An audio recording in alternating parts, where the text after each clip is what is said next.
My name is Claire Whittenbury, and I live on the Suffolk coast, East Anglia, and this is Willow, and I have two dogs, Willow and her mother Luna, who's just sitting down there. This is our daily walk. This is where we run, it's where we walk, and see, it's just over there. I mean, are there a lot of dog owners in the area? Yeah, and people come here just to walk their dogs because it's so beautiful, it's so safe. We've got no roads going through the village, just straight down here, and off you go for miles and miles. Dog owners, paradise. It is, it's fantastic. And tell me about you and dogs full stop. Are you deeply doggy? Have you had dogs all your life? I have, yes. Always had dogs in the family. We had sort of Springer Spaniels when I was a kid, and then we sort of got into these skinny little things. We rescued a 9-year-old Whippet, and he was rather tall and gangly, and no, he's a great dog. And sadly, we only had him for a short period of time. He wasn't too well, but that got us into looking after these long, straggling things. And so, but these two aren't rescued? No, these two aren't rescued. In fact, this one here is the daughter of Daniel's mother's dog. How about that? Dan on the camera, man. Exactly. So there's a good bloodline here. Yeah, but they're a great mixture. They are. There's even a bit of Springer Spaniel in that, actually. And they're mother and daughter. That's mother and the little one's daughter. Do you always? I always have this sort of debate that. Do you think there's a little bit? Because a lot of people do this. They keep a pup from a litter. Yes. I always think sometimes the matriarch, the mum, is like, "Why are you here? Why can't you find your own home? This is my place." Well, actually, it's been a really interesting thing, because from the minute I took her to meet Bart's the husband, from the minute I took her to meet Bart, she's never been the same with me since. And when I took her through the birth and had to, this one didn't breathe for the first 7 minutes, and we thought we'd lost her. And so yeah, I went through all that process, and since then, she just is completely different with me. Still loves my husband, completely different with me. She did not like the process one little bit. Well, do you think it was the pregnancy? No, I think it's the result. The result. Yeah. Why? Yeah, exactly.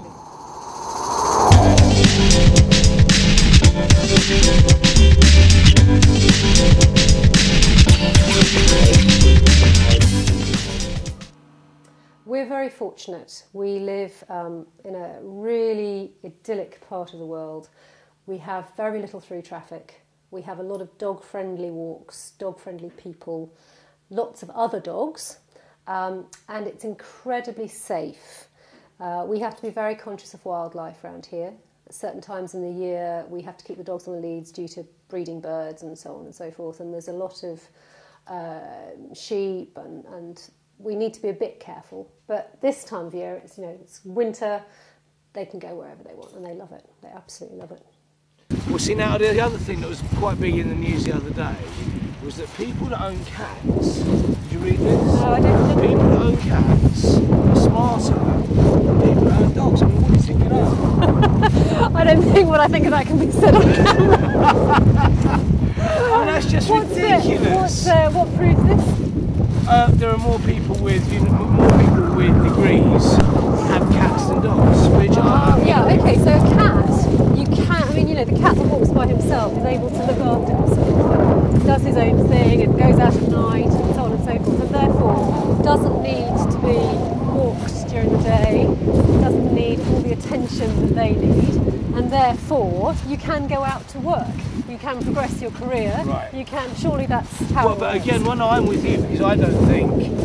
I'm just trying to justify. No, I'm with you, but I think the stats are based on nothing anyway. Because saying that those with degrees, that means those are prepared to sit down and parrot fashion learn what somebody else has told them and then repeat it. Yeah. I don't think that's smart. Fair enough. I think independent thought is much more where we should be. University of Dog. Exactly. Well, I believe in dog, and in dog I trust. I think if people are aware that you know, you can clear up your dog poo, you should do this, you should do that, get advice, veterinary advice. Yeah. I think it's all about just making everybody responsible for their own dog. And you can't just go and get a dog off the shelf and that's it. It's, you know, the whole Dogstrust motto that was developed, you know, 35 years ago was a dog is for life, not just for Christmas. Yeah. I think they want to go that way. Come on, Suze, they want to go that way. I don't think we have any choice. And so banning. See, again, I'm with you. It's a bit like children. There's no such thing as a bad child. Yeah. There's only bad parents. Sure. And I think that's the same with dogs. There's no such thing as a bad dog. There's bad owners. And I think that that puppy farming and breeding, it's at the breeding end. But Yeah. here's a dilemma. Let's say, accidentally, without me seeing, a dog jumps on top of Susan. Oh, did you see the look on her face when you said that? Let's say accidentally a dog jumps on top of Susan and inseminates her, right? And I then find out that she's having a litter. Now, if we're in a situation where breeding is outlawed outside of official breeders, I'm in a terrible situation because either I have to get get that pregnancy terminated, or I have to go to the authorities and have some frankly idiot with wearing a suit with a clipboard and an attitude come to my house and decide whether or not I'm capable of having these puppies. And that's my only problem with prohibition. Sure. It will work against us as well as it will work for us. Yeah, of course it will, and I think that's incredibly extreme. And there is a kind of, there are measures that can be taken that don't take it quite that far. And I do agree with you because, you know, there are some people who, as you say, accidents happen, don't they? Yeah. And sometimes they're happy accidents. Yeah. So, no, I think you're right in that complete prohibition is going to put everything underground. It's going to make people, you know, who want to have their dogs, allow their dog to have puppies, they're going to not tell anyone it's happening, they're not going to go to the vet, Yeah. they're not going to get support. So, no, I do agree with that. So again, because with anything that's made illegal, guns and drugs are illegal. Yeah. It doesn't stop people getting them. Sure, sure. You know, if having a litter, I mean, as we know, with pit bulls, there are breeds that are fundamentally banned, and all that happens is people are very clever. Okay, we'll just have that pit bull with that terrier, or that pit bull with that, and so people will work around it. And I do think that I'm with you, that the onus really has to be on the owner. Full stop. Yeah. Let's go to that pub, girls. You see, there's a perfect example. Someone who hasn't picked up their poo. You know what? We're going to pick it up. I'm going to do it. Have you got enough bags? I am the bag man. That we're just about to give. We've got some biodegradable bags that have just been very kindly donated to the site by another website, and we're going to be giving them out in a competition soon. Brilliant. Come on, girls.